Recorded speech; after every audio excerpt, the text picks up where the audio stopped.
اعوذ باللہ من الشیطان الرجیم بسم اللہ الرحمن الرحیم۔ آخر زمان کے حوالے سے گفتگو کا سلسلہ جاری ہے اور گزری کئی نشستوں میں امام مہدی کے حوالے سے بات ہوئی، اور جب امام مہدی کا ذکر آیا تو کوشش کی کہ اہل سنت کس طرح سے دیکھتے ہیں آخر زمان سے پہلے امام مہدی کے کردار کو، وہ کیا کردار ادا کریں گے، کیا دور ہوگا، کیا ان کے مد مقابل قوتیں ہوں گی، اور اہل تشیع ان کی نظر میں امام مہدی کا کیا رول، کیا کردار بنتا ہے آخر الزمان سے پہلے۔ بہت جگہوں پہ اجماع بھی ہے، اتفاق بھی ہے، لیکن چند بنیادی نکات پہ اختلاف بھی ہے، بنیادی نکات پہ۔ اور وہ کیا اختلاف ہے، کچھ بات میں پہلے بھی کہہ چکا، لیکن دو علماء آج کی نشست میں میرے ساتھ شریک گفتگو ہوں گے۔ ممتاز عالم دین، اہل تشیع حضرات کس طرح سے دیکھتے ہیں امام مہدی کو، علامہ شبیر میسمی صاحب تشریف فرما ہے۔ علامہ صاحب السلام علیکم۔ السلام علیکم، اور بہت شکریہ آپ کی تشریف آوری کا۔ جزاک اور اہل سنت ان کی نظر میں آخر الزمان سے پہلے امام مہدی کیسے ہوں گے، کیا کریں گے، کیا دور ہوگا، اور کن باتوں پر اختلاف ہے جب ہم امام کا ذکر کرتے ہیں، خلافت کا، امامت کا، تو اہل سنت کس طرح سے دیکھتے ہیں۔ علامہ سید وقاص ہاشمی قادری صاحب تشریف فرمائیں۔ علامہ صاحب آپ کا بھی بہت شکریہ تشریف آوری۔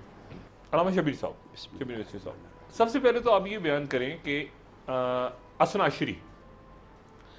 عشری یعنی جو 12 امام جن کے ہاں مانا جاتا ہے، جس مسلک میں اہل تشیع کے 12ویں امام، امام غائب ہیں، موجود ہیں لیکن غائب ہیں، وضاحت فرمائیے گا۔ بسم اللہ الرحمن الرحیم، الحمد للہ والصلاۃ علی اہلہا۔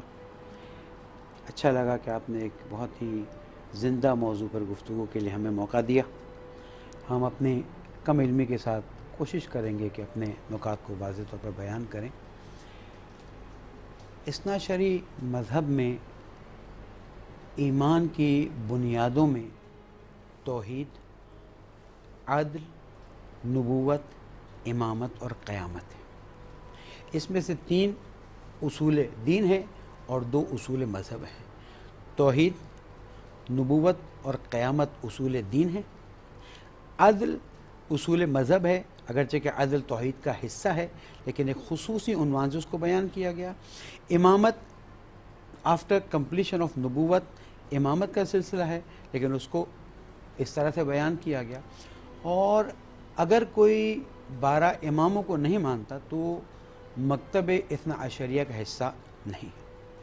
اب امامت کی حیثیت کیا ہے؟ لیکن علامہ صاحب شیعہ وہ ہوں گے لیکن اثنا عشری میں نہیں اثنا عشری، میں نے یہ عرض کیا نا، اچھا مکتب اثنا عشریہ میں وہ شامل نہیں ہوں گے۔ اچھا، یہاں پر مجھے وضاحت فرمائیے گا کہ امام غائب 12ویں امام ہیں، تو اگر اثنا عشری سے ہٹ کے یعنی کوئی ایسا مسلک جو 7ویں امام پہ یا 5ویں امام تک اپنے آپ کو رکھتے ہیں، تو ان کے ہاں امام غائب کا تصور یا امام مہدی کا تصور پھر کیا ہے؟ دیکھیں، ہم اپنے مسلک اور مکتب کو ایک واضح طور پر بیان کر دیں، پھر ان مسائل کے بارے میں جتنا علم ہے میں آپ کی خدمت میں پیش کروں گا۔ ہمارے مسلک میں ایمان کے جز میں سے ایک ہے کہ حضور اکرم حضرت محمد مصطفیٰ صلی اللہ علیہ وسلم نے فرمایا سیکون بعدی 12 خلیفتاً، میرے بعد بہت جلدی 12 خلیفہ ہوں گے۔ ایک اور جگہ پر بیان فرمایا سیکون بعدی 12 اماماً، اور اس کے بعد حضور اکرم نے، جو ہمارے پاس حدیث موجود ہے، نام لے لے کر بتایا، اور پھر بتایا کہ آخری جو ہے وہ میرا ہم نام ہوگا، اور ہمارے ہاں حضرت امام مہدی علیہ السلام کا جو نام ہے اس نام سے ان کو پکارنے کی اجازت نہیں دی گئی۔ یہ ہمارا عقیدہ۔ 11 امام تشریف لائے اور شہادت ہوتے ہوتے چلے گئے۔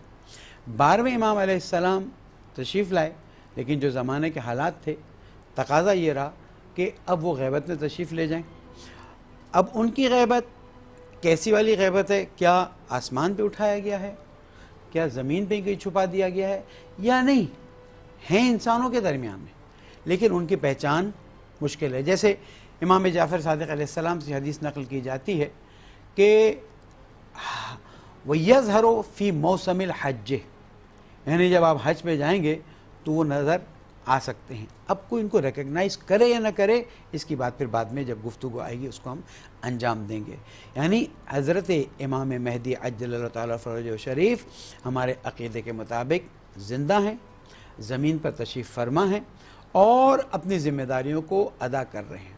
کسی شخص نے پوچھا کہ اگر وہ غیبت میں ہیں تو کس طرح سے لوگ ان سے استفادہ کریں گے، اور یہ بات کب ہو رہی ہے؟ حضرت امام جعفر صادق علیہ السلام کے زمانے میں، اور امام علیہ السلام فرماتے ہیں کہ یہ بات کوئی بہت تعجب آور سوال نہیں ہے، جب سورج کے آگے بادل آ جاتا ہے تو کس طرح سے لوگ استفادہ کرتے ہیں، اسی طرح سے لوگ امام کو پہچان نہیں سکیں گے، لیکن امام علیہ السلام اسی زمین پر رہ کر اپنی ذمہ داریوں کو پورا کریں گے۔ میں آپ کی طرف حاضر ہوتا ہوں۔ علامہ صاحب یہ کہہ رہے ہیں کہ ہمارے ہاں یعنی اہل تشیع میں اثنا عشری میں 12 خلفاء کا نام اور 12 اس کے بعد اماموں کے نام کے ساتھ احادیث موجود ہیں۔ یہ جو احادیث ہیں یہ کیا اہل سنت میں بھی 12 خلفاء اور پھر 12 امام ناموں کے ساتھ موجود ہیں؟ بسم اللہ الرحمن الرحیم، اللہم صلی وسلم وبارک علی سیدنا و نبینا و مولانا محمد معدن الجود والکرم وآلہ وصحبہ وبارک وسلم، صلاۃ و سلام علیکہ یا رسول اللہ۔ حمد و صلاۃ کے بعد سب سے پہلے تو آپ کا بہت بہت شکریہ کہ اس اہم ترین نشست کا مجھے حصہ بننے کا آپ نے موقع فراہم کیا۔ آپ کے سوال کے جواب دینے سے پہلے ایک تمہیدی بات عرض کر دوں کہ دنیا کو ظاہر ایک دن اختتام پذیر ہونا ہے، یہ ہمارے بنیادی عقائد میں شامل ہے۔ والبعث بعد الموت، موت کے بعد کی زندگی پر ہمارا ایمان ہے۔ اس کے متعلق قرآن مجید میں بھی سینکڑوں آیات ہیں، اور نبی اکرم صلی اللہ تعالیٰ علیہ وآلہ وسلم نے مختلف مواقع پر اس کی علامات اور نشانیاں بھی بیان فرمائی ہیں، اور انہی علامات اور نشانیوں میں یہ بھی بیان فرمایا کہ میرے بعد جو ہے خلفاء ہوں گے۔ ایک حدیث میں یہ ہے کہ خلفاء کی تعداد بیان کی گئی ہے، ایک حدیث میں خلفاء کی تعداد نہیں بیان کی گئی۔ صاحب مشکات نے مشکات شریف میں جو حدیث نقل فرمائی اس کے اندر صرف سیکون و خلیفہ کا لفظ ہے کہ ان قریب خلیفہ ہوں گے جو زمین پر نظام خلافت قائم کریں گے۔ اور پھر آپ صلی اللہ علیہ وسلم نے یہ گویا کہ پیشن گوئی کرتے ہوئے ارشاد فرمایا کہ پھر میرے ہم نام وہ آئیں گے، اور آنے کے بعد جب ان کے آنے کا وقت ہوگا تو آپ نے گویا قیامت کی جو علامات بیان فرمائی ہیں، ہم نے اس کو 2 حصوں میں تقسیم کیا ہوا ہے، علامت صغریٰ اور علامت کبریٰ۔ تو علامت صغریٰ کی جب ظاہر ہونا شروع ہو جائیں گی اس موقع پر حضرت امام مہدی تشریف لائیں گے، پیدا ہوں گے، اور پیدا ہونے کے بعد پھر جوان ہوں گے، اور پھر اس دنیا میں یا اس روئے زمین پر نظام مصطفیٰ صلی اللہ علیہ وسلم کو قائم کریں گے، اس حکومت الہی کو قائم کریں گے۔ اس کی بشارت ہمارے پاس بھی حدیثوں میں موجود ہے۔ نہیں، کیا 12 خلفاء کا نام ہے اس طرح جس طرح نام جس طرح یہ فرما رہے ہیں 12 اماموں کا نام ہے؟ 12 کا ہنسا میری مطالعے میں نہیں ہے، لیکن یہ ہے کہ خلفاء کا لفظ تو موجود ہے۔ اماموں کا بھی انہوں تو امام آپ ہمارے یہ کہاں سے آپ یہ حدیث کہاں اگر موجود ضرورت ہے؟ محسوس ہوگی آئندہ میں آپ کو حدیث پوری ریفرنس کے ساتھ لا کے دے دوں گا، اچھا تاکہ ایک نہیں، بات لیکن یہ نہیں دیکھیں، ہمارے مشکات ہمارے ہاں نا الکافی کتاب جو ہے نا جی وہ ایک معتبر کتاب سمجھی جاتی ہے، لیکن ہمارے ہاں اہل سنت کی طرح حدیث کی کتابوں کو پوری معتبر نہیں سمجھ، مثلا بحار الانوار، اچھا الکافی ہے، من لا یحضر الفقیہ ہے، ان کتابوں کے اندر جو بھی سند ہوگی اس کی سند چیک کی جائے گی، اور ہر زمانے کے مجتہد کے لیے ضروری ہے کہ اگر اس حدیث کے مطابق وہ فتویٰ دینا چاہتا ہے تو اس کی سند خود چیک کرے۔ جیسے سیاہ ستہ جو اہل سنت میں ہے کہ اس میں اگر کوئی حدیث آ گئی تو وہ معتبر ہو گئی، اور اسی لحاظ سے سنت حضرات بہت آسانی سے حدیث کو بیان کر دیتے ہیں۔ ہمارے یہاں حدیث کا سلسلہ ایسا نہیں ہے، ہر زمانے کا مجتہد، ہر زمانے کا فقیہ اس حدیث کی سند کو خود بیٹھ کے تحقیق کرے گا، اور اگر وہ یعنی آپ کا مطلب یہ ہوا کہ آج کا جو مجتہد ہے جی اگر اہل تشیع مجتہد ہیں تو وہ صحیح بخاری کو دیکھ کے پھر صحیح بخاری میں سے کون سی حدیث صحیح بخاری کو دیکھیں ریفرنس کے طور پر لیں ہماری کتاب نہیں آپ کی کتاب یعنی الکافی الکافی کے کو دوبارہ سے وہ سند کی جو چین آف نیریشن ہے یعنی وہ آگے پیچھے بھی کر سکتے ہیں کچھ کو نہیں صرف یہ چیک کر سکتے ہیں کہ اس میں جن لوگوں کی نیریشن آئی ہے اچھا جو روات آئے ہیں اب آج کے زمانے میں میں چیک کروں کہ جو پہلے چیک کیا گیا ہے مثلا ہمارے علم رجال کی کتاب ہے شیخ توسی نے کتاب لکھی ہوئی ہے دوسرے علماء نے لکھی ہوئی ہے لیکن اہل سنت میں ایسے اہل سنت میں تو بات یہ ہے کہ جو کتب حدیث ہے اب جیسے انہوں نے فرمایا حضرت نے کہ سیاستہ اب اس میں بخاری شریف لے لیجیے بخاری شریف میں اگر ایک حدیث آتی ہے اس حوالے سے کتاب الفتن کے اندر حدیث موجود ہے تو اب جب یہ حدیث آئے گی تو ہم بھی اس کو چیک کرتے ہیں ٹھیک ہے نا ہمارا طریقہ کار یہ ہوتا ہے کہ ہم اپنے سے پہلے والے جو ائمہ حدیث گزرے ہیں جیسے ابن حجر عسقلانی ہے علامہ عینی ہے ہم ان لوگوں کے پاس جا کر کے فتح الباری میں جا کے چیک کرتے ہیں کہ انہوں نے اس سند کے بارے میں کیا تحقیق کی ہے وہ سند جو ٹرانسمیٹرز آف حدیث ہیں لیکن یہ جو حدیث ہے خاص طور پہ جو امام کے حوالے سے ہے یہ آپ کے ہاں نہیں ہے غالب نہیں ہمارے اہل سنت میں نہیں اہل سنت میں کہ 12 امام ناموں کے ساتھ ہیں اور 12 خلفاء ناموں کے ساتھ ہیں ناموں کے ساتھ نہیں ہے ناموں کے ساتھ ان کے ہیں ہمارے یہاں صرف آگے موقع ملے گا تو انشاءاللہ میں اہل سنت کی حدیث کا ریفرنس بھی آپ کی خدمت میں پیش کروں گا کہ جس میں نام نہیں ہے لیکن 12 خلیفہ کا لفظ موجود ہے ہاں میں نے عرض کیا نا کہ 12 کا لفظ ہونا ایک الگ بات ہے نام مینشن ہونا ایک الگ بات ہے اچھا تو اگر 12 خلیفہ ہونے تھے یعنی اس میں ہیں تو 12 خلیفہ تو نہیں ہوئے نہیں ڈاکٹر صاحب میں عرض یہ کروں گا یہاں پر یہ بیان کرنا اماموں کے امام الگ ہیں خلیفہ الگ ہیں یا ایک ہی اس میں ایک وضاحت کرنا میں ضروری سمجھتا ہوں وہ ضرورت اس بات کی ہے کہ جو حدیث یہاں پیش کی جا رہی ہے اس حدیث کی سند پر بات کی جائے گی ہمارے نزدیک ہمارے ائمہ حدیث فرماتے ہیں کہ یہ حدیث جس کے اندر 12 کا لفظ آیا ہم اس کو ضعیف کہتے ہیں اس میں ضعیف راوی ہم لے کر آتے ہیں تو ہم اس کی پھر چیک کرتے ہیں کہ آئے ضعیف راوی ہے تو کس درجے کا ضعیف ہے پھر ہمارے یہاں ضعیف کی 30 اقسام ہیں نہیں تو پھر کیا یعنی بنیادی بات یہ ہے کہ جو خلفاء ہیں یعنی خلفاء اور امام الگ الگ ہیں اہل سنت میں دیکھیں ہمارے یہاں جو امامت کا تصور ہے وہی خلافت ہے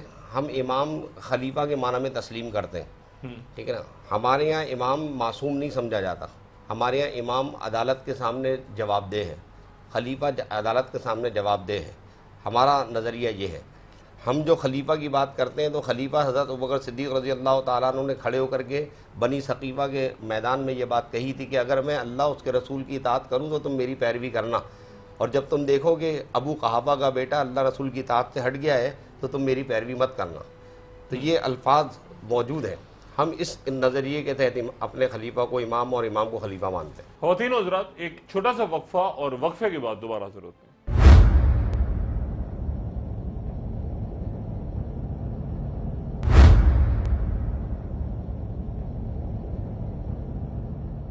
خواتین و حضرات امام مہدی کے حوالے سے آخر الزماں میں ان کا کیا کردار ہوگا کیا کام کریں گے وہ معزز مہمان موجود ہیں اس محفل میں جی اب یہاں پر میں اپنے کانسیپٹ کو دیکھیں میں اختلافی باتوں کو چھیڑنے کا عادی نہیں ہوں لیکن اپنے عقیدے کو ایک طرح واضح بیان کروں ہمارے یہاں عقیدہ یہ ہے کہ حضور اکرم صلی اللہ علیہ وسلم نے جب ذوالعشیرہ میں دعوت دی تھی اور فرمایا تھا اخی و ولی و وارثی جو بھی آج میری تائید کرے گا میرا بھائی بھی ہوگا میرا ولی بھی ہوگا میرا وارث ہوگا اب اس بات کو ہم لے جاتے ہیں غدیر خم میں غدیر خم میں ہماری سند کے مطابق اور حتیٰ اہل سنت کی سند کے مطابق علامہ امینی نے الغدیر 20 جلدوں میں جو لکھی ہے اس میں انہوں نے اہل سنت کی سندیں بھی ڈالی ہیں ہماری بھی سندیں ڈالی اور بتایا کہ حضور اکرم نے غدیر کے موقع پر امیر المومنین علی بن ابی طالب علیہ السلام کو اٹھایا تھا اور کہا تھا من کنتم مولا فہذا علی مولا ہمارے ہاں مولا کا مطلب کیا لیا جاتا ہے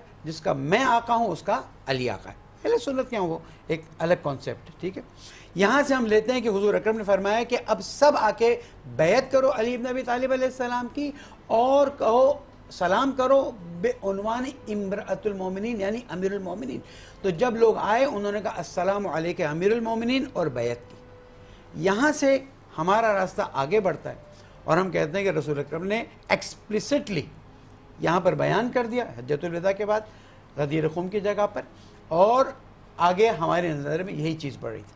اب وصال رسول اکرم کے بعد کیا صورت حال ہوئی، کیا واقعات ہوئی، اس کو ہم ڈسکس نہیں کرتے۔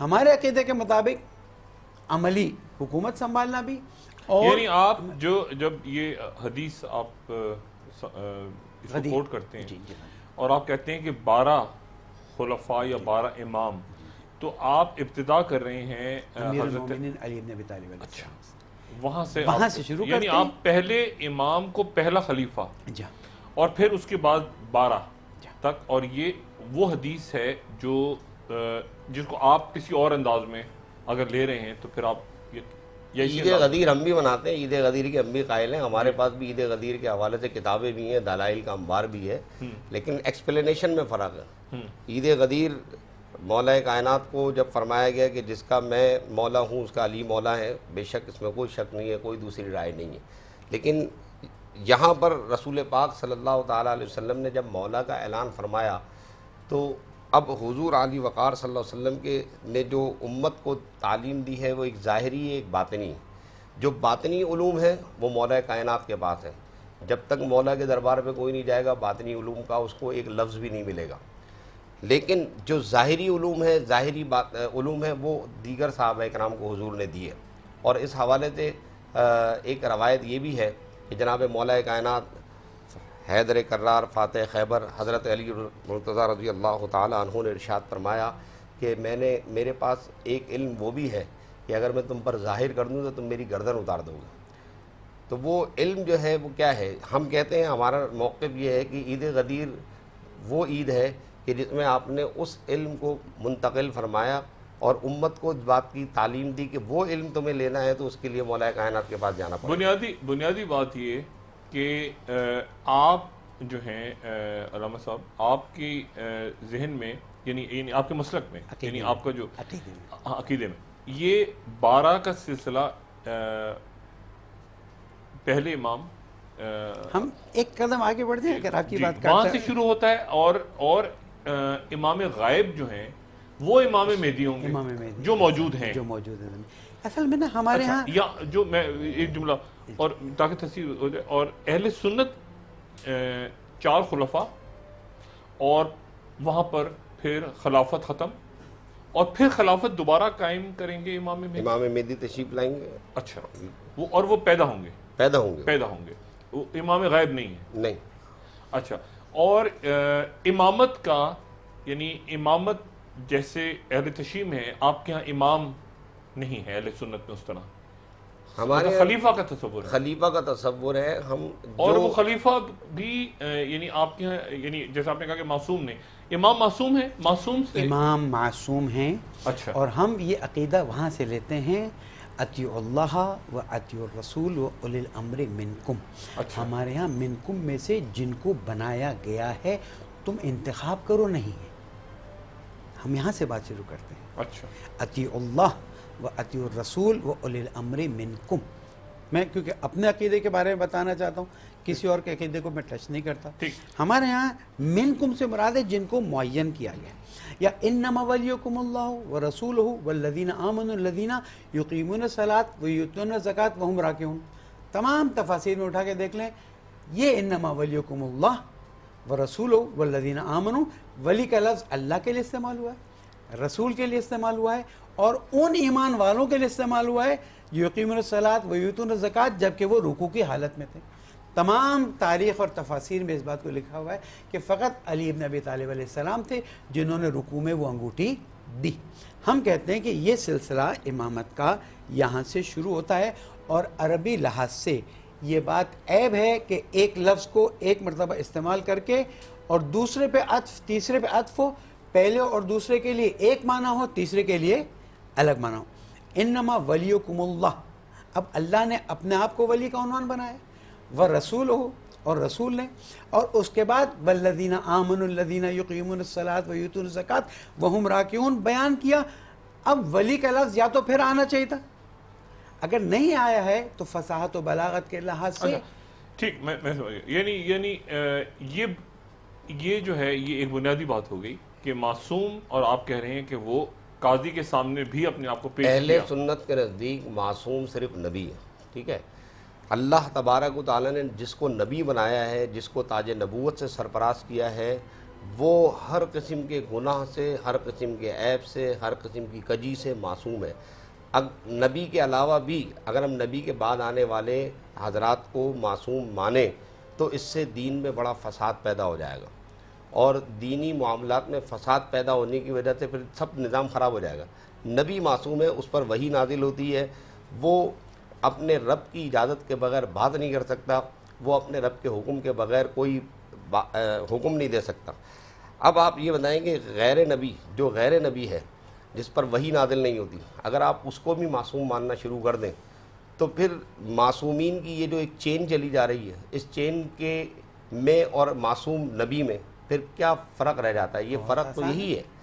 ہمارے دیکھیں نظریہ، ہر ایک آدمی کا اپنا اپنا نظریہ ہے. میں کوئی فرد واحد نہیں ہوں جو اپنا نظریہ پیش کر رہا ہوں. اوور آل مسلمین کا ایک نظریہ، ایک فکر ہے، اور سوال بھی بنتا ہے اس میں کہ جس پر وحی نازل ہو رہی ہے، چلے اس کو تو ہم نے معصوم مان لیا کہ اس پر وحی نازل ہو رہی ہے، محبت وحی ہے.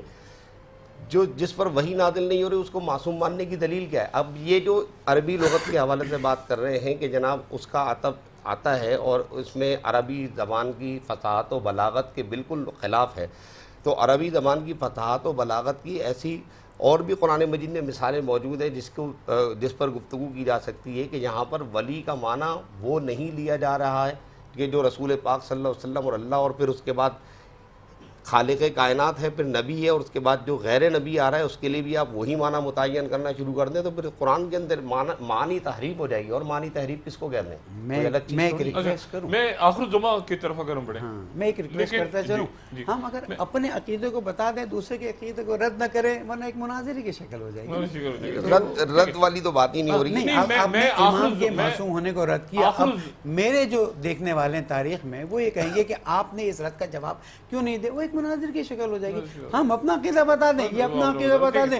ٹھیک ہے، میں رد نہیں کر رہا ڈاکٹر صاحب، میں تو صرف یہ کہہ رہا ہوں انہوں نے اپنا عقیدہ بتایا، میں نے بھی اپنا عقیدہ بتا دیا. آپ نے کہا کہ اگر ہر ایک کو معصوم ماننے لگیں گے تو نتیجہ یہ ہوگا کہ بڑا فساد ہو جائے گا. ہم دوبارہ معصوم مانتے ہیں، ہمارے تو فساد نہیں بلکہ اتحاد ہو گیا. سوال قائم ہوتا ہے میرا، ایک سوال پیدا ہو جاتا ہے. آپ بھی سوال کر سکتے ہیں کہ بھئی اگر نبی بھی معصوم ہے اور غیر نبی بھی معصوم ہے تو ان دونوں میں کلاسیفیکیشن دیکھیں ہمارے ہاں عصمت کا کانسیپٹ اور آپ کے یہاں عصمت کا کانسیپٹ کیا ہے؟ آپ کے رسول اکرم معذرت کے ساتھ شب قدر کی تاریخ بھول بیٹھے. آپ کے علماء نے ٹیلی ویژن پہ کہا ہے، میں نے آپ کی کتاب میں پڑھا نہیں. آپ کے ہاں حضور اکرم نعوذ باللہ مثلا غلطی کر سکتے ہیں اگر وہ رسالت کے منصب سے ہٹ کر. اگر میں غلط کہہ رہا ہوں میری اصلاح کر دیجیے گا. ہمارے ہاں حضور اکرم نہ بھول سکتے ہیں، نہ نسیان ہے، نہ سہو ہے، نہ غلط. اگر ہمارے کسی عالم نے یہ بات کہی ہے تو اتنی وہاں قرآن کی آیت پڑھی ہوگی اس کے سنقرئک فلا تنسى الا ما شاء اللہ. بس ہے اے حبیب ہم آپ کو ایسا پڑھائیں گے کہ آپ کبھی نہیں بھولیں گے الا ما شاء اللہ، مگر جب رب چاہے گا تو وہ آپ کو بلا دے گا. تو رسول بھی رب کا پابند ہے، رسول کے پاس اتنا اختیار نہیں کہ رب کے بنا سارے کام کرنے لگ جائے گا. رب کی پابندی کا تو کوئی عنوان نہیں. دیکھیں میں ایک اور کانسیپٹ کلیئر کر لوں، کل کو کوئی غلط فہمی نہ ہو جائے. دیکھیں اللہ سبحانہ و تعالیٰ ہمارا خالق ہے، ہمارا مالک ہے. ہمارا اللہ تعالیٰ کی ذات کے متعلق ہم کچھ اور نہیں کہتے، وہ واجب الوجود ہے اور اس نے تمام مخلوقات کو خلق کیا. عقیدہ کلیئر. اللہ تعالیٰ نے اپنے آخری نبی حضرت محمد مصطفیٰ صلی اللہ علیہ وسلم کو بھیجا. ان کے بعد نہ کوئی نبی ہے، نہ کوئی رسول ہے، نہ کوئی پیغمبر ہے. یہ عنوان ختم ہو گیا. اب ہمارے ہاں امامت کا ایک سلسلہ عقیدے کے طور پر آگے بڑھتا ہے اور اس امامت کو ہم کہتے ہیں کہ خلافت ظاہریہ بھی ملنی تھی، جو نہیں ملی ٹھیک ہے، وہ ایک تاریخی اختلاف ہے، اس میں ہمیں کوئی مشکل نہیں. ہم 12 اماموں کو جانتے ہیں، مانتے ہیں، ان کی تفصیلات ہمارے پاس پتہ ہیں. اور اب امام مہدی عجل اللہ تعالیٰ شریف تشریف لائیں گے اور وہ آخری زمانہ ہوگا جو آپ کا ایکچول ٹاپک ہے. اور اس زمانے میں وہ حکومت قائم کریں گے جو اسلام کی حکومت چاہیے. کیوں؟ یہ کیوں ضروری ہے؟ حضرت مہدی علیہ السلام کا عقیدہ کیوں ضروری ہے؟ اگر اجازت ہو تو 2 جملے عرض کروں. اللہ سبحانہ و تعالیٰ نے فرمایا هو الذی ارسل الرسول بالهدى ودین الحق لیظہرہ علی الدین کلہ ولو کرہ المشرکون. اسلام کو بھیجا ہے تاکہ تمام ادیان پر وہ آ جائے، حاوی ہو جائے، اگرچہ کہ مشرک اس بات کو نہ مانے. اس کے بعد اللہ سبحانہ و تعالیٰ نے قرآن مجید میں فرمایا کہ